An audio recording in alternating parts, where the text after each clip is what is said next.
루카가 전한 거룩한 복음입니다. 그때 수많은 군중이 모여들어 서로 밟힐 지경이 되었다. 예수님께서는 먼저 제자들에게 말씀하기 시작하셨다. 바리사이들의 누룩, 곧 위선을 조심하여라. 숨겨진 것은 드러나기 마련이고 감추어진 것은 알려지기 마련이다. 그러므로 너희가 어두운 데에서 한 말을 사람들이 모두 밝은 데에서 들을 것이다. 너희가 골방에서 귀에 대고 속삭인 말은 지붕 위에서 선포될 것이다. 나의 벗인 너희에게 말한다. 육신은 죽여도 그 이상 아무것도 못하는 자들을 두려워하지 마라. 누구를 두려워해야 할지 너희에게 알려주겠다. 육신을 죽인 다음 지옥에 던지는 권한을 가지신 분을 두려워하여라. 그렇다. 내가 너희에게 말한다. 바로 그분을 두려워하여라. 참새 5마리가 두 잎에 팔리지 않느냐. 그러나 그 가운데 한 마리도 하느님께서 잊지 않으신다. 더구나 하느님께서는 너희의 머리카락까지 다 세어두셨다. 두려워하지 마라. 너희는 수많은 참새보다 더 귀하다. 주님의 말씀입니다. 오늘 복음에는 하느님의 말씀을 선포해야 하는 우리 그리스도인들의 사명을 부각시켜주는 말씀이 담겨 있습니다. 예언자직에 대한 내용이 담겨 있는 것이죠. 오늘 복음 바로 전 이야기, 그러니까 어제 복음에서 예수님께서는 바리사이들과 율법학자들의 위선을 비판하셨습니다. 겉으로는 의인인 척하지만 정작 속으로는 하느님을 생각하지 않고 자신의 명예와 안위를 먼저 생각하는 바리사이들과 율법학자들의 모습을 비판하셨죠. 바리사이들과 율법학자들은 자신들을 두고 이렇게 신랄한 비판을 한 예수님을 향해서 독한 앙심을 품은 채 수많은 질문을 던져대며 그분을 함정에 빠뜨리려 했습니다. 대답하기 곤란한 질문들을 마구 던져대면서 예수님의 답변에 트집을 잡을 만한 것들을 발견하고자 한 것이죠. 이렇게 바리사이들, 율법학자들과 한바탕 설전을 하신 후에 예수님께서는 제자들에게 이런 말씀을 해주십니다. 바리사이들의 누룩, 곧 위선을 조심하여라. 숨겨진 것은 드러나기 마련이고 감추어진 것은 알려지기 마련이다.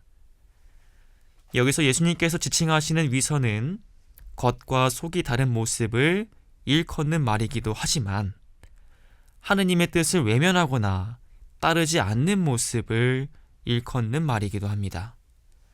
그러니까 예수님의 이 말씀은 겉과 속이 다른 모습과 더불어서 하느님의 뜻보다는 나의 명예와 안위, 체면을 우선시하는 모습을 절대적으로 경계하라고 일러주신 말씀인 것이죠.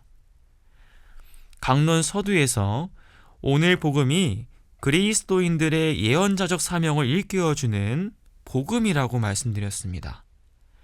제가 이런 말씀을 드린 이유는 오늘 복음에서 예수님께서 예언자직의 수행에 있어서 최대의 방해 요소인 위선에 대해서 말씀해 주시고 계시기 때문입니다.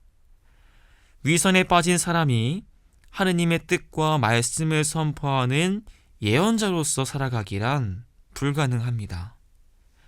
그에게 있어서 중요한 것은 하느님이 아니라 자기 자신의 명예와 안위, 체면이기 때문입니다.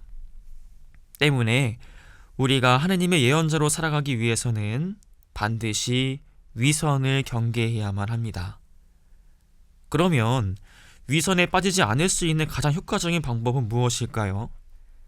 오늘 복음 후반부에 예수님께서 그 방법을 알려주시고 계십니다. 나의 벗인 너희에게 말한다. 육신은 죽여도 그 이상 아무것도 못하는 자들을 두려워하지 마라. 누구를 두려워해야 할지 너희에게 알려주겠다. 육신을 죽인 다음 지옥에 던지는 권한을 가지신 분을 두려워하여라. 그렇다. 내가 너희에게 말한다. 바로 그분을 두려워하여라. 예수님께서 경고하신 위선에 대항하는 가장 효과적인 방법은 우리의 목숨은 물론 내세의 삶까지도 모든 것을 관장하시는 하느님을 두려워하는 것이었습니다. 즉, 내 모든 삶의 구심점을 하느님께 두라는 것이죠.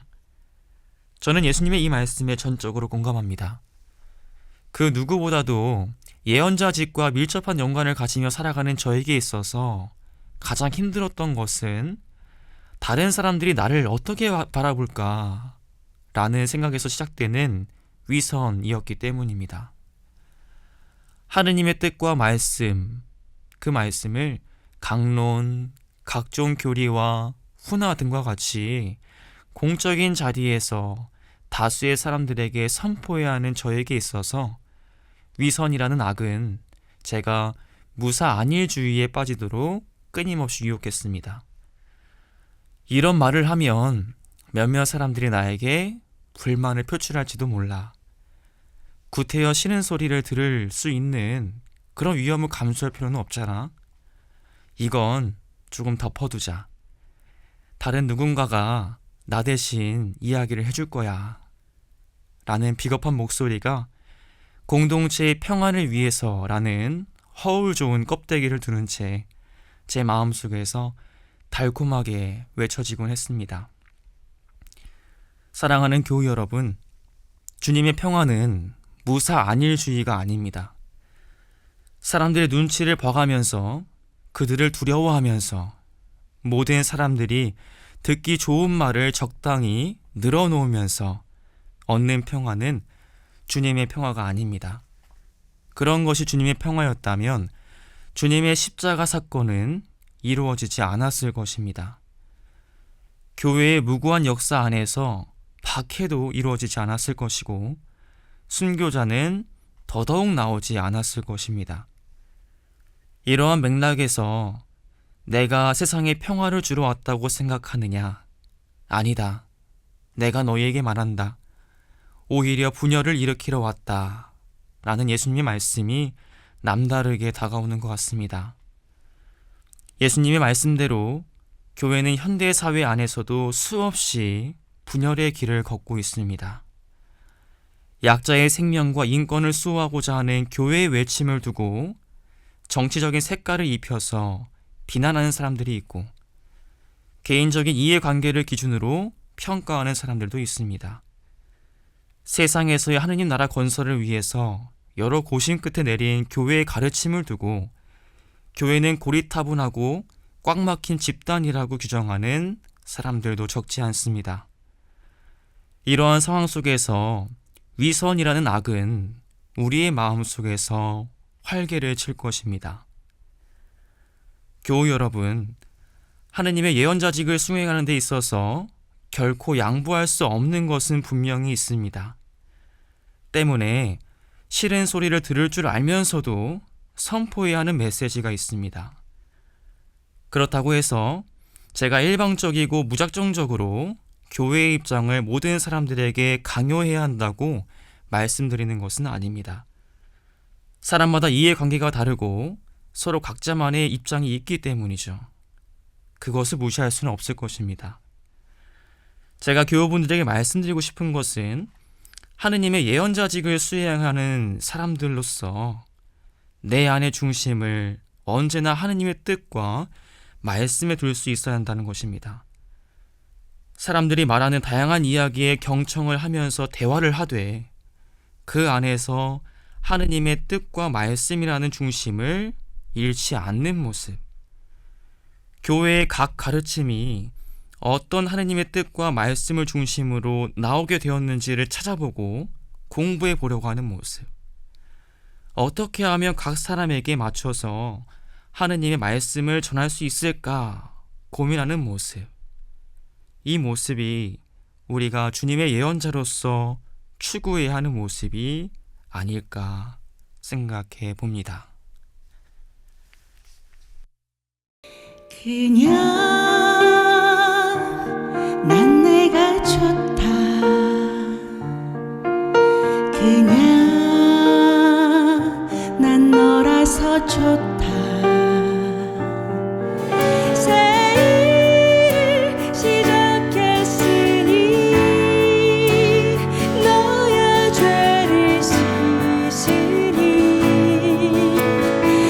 잊었으니 이 길 위에서 다시 오시는 당신을 기다립니다.